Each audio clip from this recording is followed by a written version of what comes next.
নমস্কার বন্ধুরা, কেমন আছো তোমরা সবাই? আশা করছি তোমরা সবাই খুব ভালো আছো আর আমিও খুব ভালো আছি। আমার চ্যানেল শখের পরিবারে তোমাদের সকল বন্ধুকে জানাই অনেক অনেক স্বাগত আর অনেক অনেক ভালোবাসা। আজকের বারটি হলো বৃহস্পতিবার আর ঘড়িতে এখন সময় সকাল 9টা মতো হবে। আর এই যে দেখো, আজকে যেহেতু বৃহস্পতিবার তো সেই কারণে ঠাকুরের সমস্ত বাসন কোসন নিয়ে আমি চলে এসেছি মাজবার জন্য। আর এদিকে দেখো, আমি ঠাকুরের বাসন মাজছিলাম আর আমার ছেলে ওদিকে কতগুলো না আমাদের গেটের সামনে ছোট্ট ছোট্ট ছাগলের বাচ্চা এসেছিল, সেগুলোকেই দেখে খুবই আনন্দিত হয়েছিল আর ওদের সাথে খেলাও করছিল খানিকক্ষণ দাঁড়িয়ে দাঁড়িয়ে। তো বন্ধুরা, আজকের ভিডিওতে মূলত আমি তোমাদের সাথে শেয়ার করব আমি নিত্যদিনের পুজো সাথে বৃহস্পতিবার মানে প্রতি বৃহস্পতিবার আমি কিভাবে ঘট পেতে মা লক্ষ্মীর পুজো করি সেটাই কিন্তু তোমাদের সাথে শেয়ার করব। তো প্রথমেই তোমাদেরকে বলে দিই, এক একজনের পুজো দেওয়ার নিয়ম কিন্তু এক এক রকমের। আর আমি হয়তো অনেক পুজোর মধ্যে ভুল ত্রুটিও করতে পারি, কারণ মানুষ মাত্রই ভুল হয়। আর আমি সব কিছু হয়তো জানিও না পুজো আচার ব্যাপারে। ছোটোবেলার থেকেই মা কাকিমাদের যেভাবে দেখেছি যে বৃহস্পতিবারের পুজো যেভাবে করে, আমিও কিন্তু সেভাবেই করি। বৃহস্পতিবার দিন না একটু বেশি সময় লাগে পুজোটা দিতে, মানে পুজোর ঘরে অনেকটাই সময় লাগে। কারণ অন্যান্য দিন যে বাসন মাজতে হয় ঠাকুরের বাসন রোজ দিনের, কিন্তু বৃহস্পতিবার দিন করে না অনেক কটা এক্সট্রা বাসন বেরায়। যেমন ধরো এই যে প্রদীপের গাছা, ফুলের সাজি, ধূপধানি, এগুলো না মূলত বৃহস্পতিবার দিন করেই আমি মেজে থাকি। তো সেই কারণে বৃহস্পতিবার দিন ঠাকুরের বাসন মাজতেও অনেকটাই টাইম লেগে যায়। তো যাই হোক, এদিকে ঠাকুর ঘরটাও মুছে নিয়েছি আর ঠাকুরের বাসনও তো আমার মাজা হয়ে গেছে। এখন আমি সমস্ত কিছু গুছিয়ে বসে পড়েছি, এবার ঠাকুরের আসনটা গোছাবো।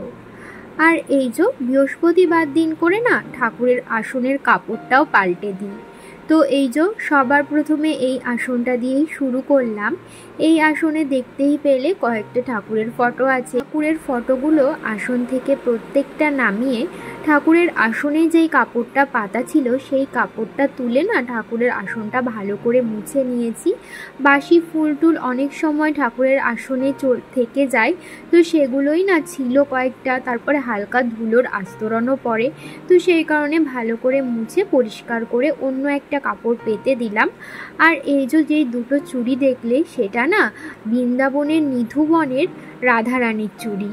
তো এটা দেখো ঠাকুরের আসনেই রেখে দিয়েছি। আর এদিকে দেখো আমার ছেলের কাণ্ড, ও যেই দেখেছে আমি ঠাকুরের আসন থেকে সমস্ত ঠাকুর নামিয়েছি, তো তাড়াতাড়ি করে এসে না ঠাকুরের আসনে বসে বলছে আমাকে পুজো দাও, আমাকে পুজো দাও, মানে ওকে পুজো দিতে বলছে। তো যাই হোক, বাচ্চারা তো এরকম বদমাইশি করতেই থাকে। ঠাকুরের আসনে কাপড়গুলো তো পেতে নিয়েছি, তারপর ঠাকুরগুলোকে ভালো করে মুছে, আর এই যে দেখতে পাচ্ছ ঠাকুরকে যে জামাগুলো পরিয়েছি এগুলো না আমার মা বানিয়ে দিয়েছে, 2 সেট বানিয়ে দিয়েছে। এইটা এক সেট হলুদ কালার আর এক সেট রয়েছে লাল রঙের। তো আজকে হলুদ কালারটাই পরালাম। ওই আসনটা তো গোছানো হয়ে গেছে, এখন চলে এসেছি মা লক্ষ্মীর আসনে। এই আসনটাতে না মূলত মা লক্ষ্মীর মূর্তি, মা লক্ষ্মীর ঘট এখানেই পাতা হয়।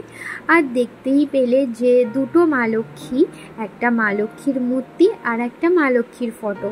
দুটো লক্ষ্মী ঠাকুর নাকি আসনে রাখতে নেই, শুধু লক্ষ্মী ঠাকুর না, যে কোনো ঠাকুরই একই ঠাকুর দুটো নাকি রাখতে নেই।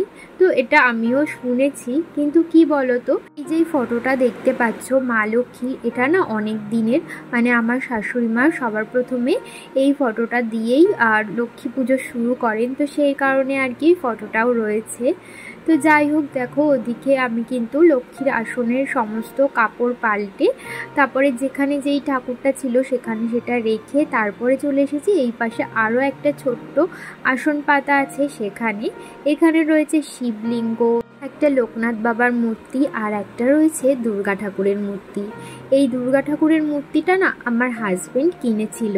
তো প্রথমে এমনিই রেখেছিলাম, তারপরে না কি মনে হলো যে ঠাকুরের মূর্তিটা এমনি না রেখে ঠাকুরের আসনেই রাখি। তো সেই কারণে দেখো ঠাকুরের আসনেই আমি রেখে দিয়েছি।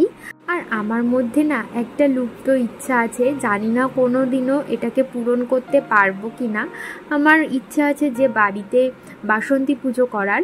তো আমার খুবই ছোটোবেলার থেকে ইচ্ছা এটা, জানি না এটা কোনো দিনও পূরণ করতে পারবো কি না।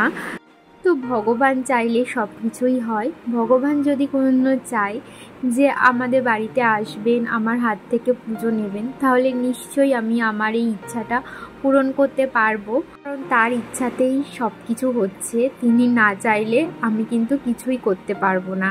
কথা বলতে বলতে অনেকটাই কিন্তু কাজ এগিয়ে গেছে। এদিকে চন্দন ঘষে আমি কিন্তু সমস্ত ঠাকুরকে চন্দন তুলসী পরিয়ে নিয়েছি, আর ফুল দিয়েও কিন্তু সাজিয়ে নিয়েছি।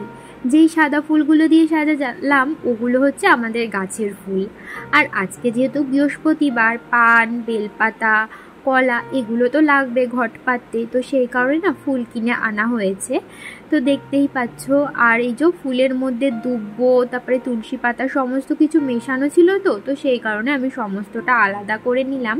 তারপরে ফুলে চন্দন মাখিয়ে এখন ঠাকুরের চরণে ফুলগুলো দিয়ে নিচ্ছি।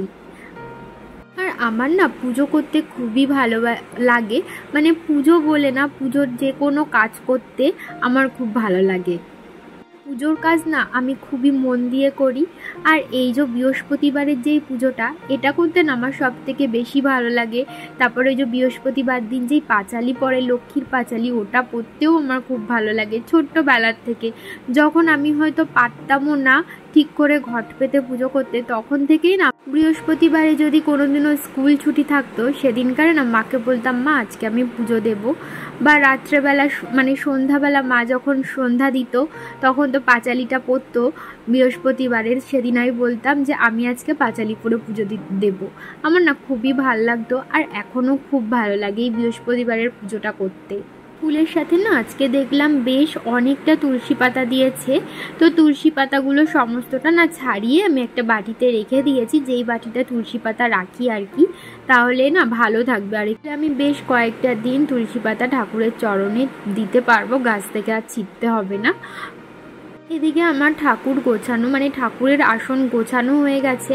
এখন শুধু লক্ষ্মীর ঘরটা পাতা বাকি। তো ঘরটা পাতার আগে ভাবলাম যে ঠাকুরের প্রসাদটা বানিয়ে নিই। তো আজকে প্রসাদ বলতে শুধুমাত্র বাতাসাই ছিল, তো বাতাসা দিয়েই ঠাকুরকে আজকে সেবা দিয়ে নিলাম।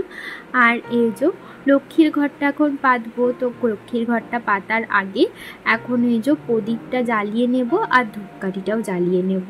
প্রদীপ আর ধূপকাঠিটা জ্বালিয়ে তারপর লক্ষ্মীর ঘরটা পেতে নেব। ঘটে তো স্বস্তিক চিহ্ন এঁকেই নিয়েছি, সেটা তোমরা দেখলেই। স্বস্তিক চিহ্ন আঁকার সাথে সাথে কলা, পান পাতা, তারপর আম পাতা সমস্ত কিছুতে সিঁদুরের ফোঁটা দিয়ে নিয়েছি। তারপরে ওই যে দেখলে ঘটের নিচে ধান দুব্ব দিয়ে, তার উপর ঘটের মধ্যে এক ঘট জল দিয়ে, তার উপরে আম পাতা, পান পাতা, কলা দিয়ে ঘরটা পেতে নিলাম। আর একটা কিন্তু বেলপাতাও দিয়েছি। তারপরে দিলাম কিছু ফুল, যেমন ধরো দোপাটি ফুল, জবা ফুল, তারপরে দিয়েছি একটা গাঁদা ফুলও, হলুদ রঙের গাঁদা। ঘরটা পেতে নিয়েছি, আর এদিকে শিবের মাথায় জলটা ঢেলে এখন আমি আরতিটা সেরে নিচ্ছি।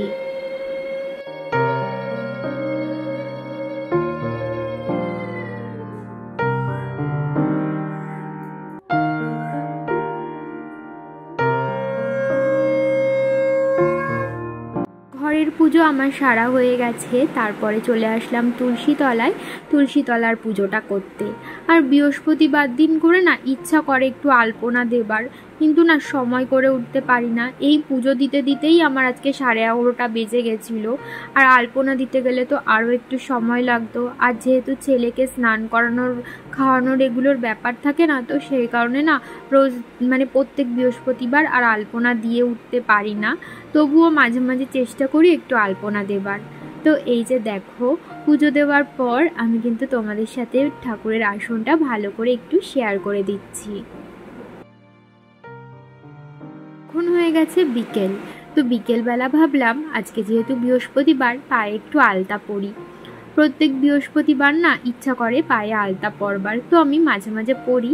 আমার আলতা পরতে, শাড়ি পরতে খুবই ভালো লাগে। আর দেখেই ছিলে সকালবেলা কিন্তু আমি শাড়ি পরেই পুজোটা করেছি। আলতা পরলে দেখবে পাটা কি সুন্দর উজ্জ্বল লাগে না দেখতে, বেশ কিন্তু ভালো লাগে। আর আমাকে আলতা পরতে দেখেই না চলে এসেছে আমার ছেলে। যেই দেখেছে আমি আলতা শিশিটা বার করেছি অমনি শুরু করে দিয়েছে আমাকে আলতা পরিয়ে দাও। মানে ওর সামনে আলতা নেল পালিশ এগুলো পরাই যাবে না, ওকে আগে পরিয়ে দিতে হবে। তো বলি যে তুমি তো ছেলে, ছেলেদের এগুলো পরতে নেই। ও কিছুতেই শুনবে না। আসলে ও তো ছোট, এখনও বোঝে না যে ছেলেদের এখনও ওগুলো পরতে নেই, কোনটা মেয়েদের কোনটা ছেলেদের এগুলো এখনও বুঝে উঠতে পারিনি। এই যে দেখো পায়ে আলতাটা পরে নিয়েছি। এখন হয়ে গেছে সন্ধ্যা, যদিও সন্ধ্যাটা অনেক আগেই হয়েছে, সন্ধ্যাবেলায় সন্ধ্যা দিয়েও নিয়েছি। আর এখন রাতের পুজোটা দিয়ে নিচ্ছি। তো পুজো দেওয়ার আগে এই যে পরে নিচ্ছি লক্ষ্মীর পাঁচালি। আজকে যেহেতু বৃহস্পতিবার, তো সন্ধ্যাবেলা তো লক্ষ্মীর পাঁচালি পড়তে হবে, তাই এখন আমি পাঁচালিটা পরে নিচ্ছি। বন্ধুরা, আমার এই ভিডিওটিতে যদি কোথাও ভুল ত্রুটি থেকে থাকে তাহলে ক্ষমা করে দিও, আর ভুলগুলি কিন্তু তোমরা আমাকে ধরিয়ে দিও। তো আমি তো প্রথমেই বলেছি আমি সব কিছু জানি না পুজো আচার ব্যাপারে। তো রাতের পুজোটা তো দেওয়া হয়ে গেছে, এখন ঠাকুরকে শয়ন দেব। তো শয়ন দেওয়ার আগে ঠাকুরের আসনে সমস্ত বাসি ফুলগুলো তুলে নিচ্ছিলাম, তারপরে ঠাকুরকে শয়ন দিয়ে দেব। বন্ধুরা, আমার এই ভিডিওটি যদি তোমাদের কোথাও ভালো লেগে থাকে ভিডিওটিতে একটি লাইক করতে পারো, আর কমেন্ট করে জানাতে পারো আমার ভিডিও তোমাদের কেমন লাগলো। আমার চ্যানেলটিকে সাবস্ক্রাইব করে আমার এই ছোট্ট চ্যানেলটির পাশে থেকে। চলো আজকের মতো এখানেই রাখছি, আবারও দেখা হবে পরবর্তী কোনো ভিডিওতে। ভালো থেকো।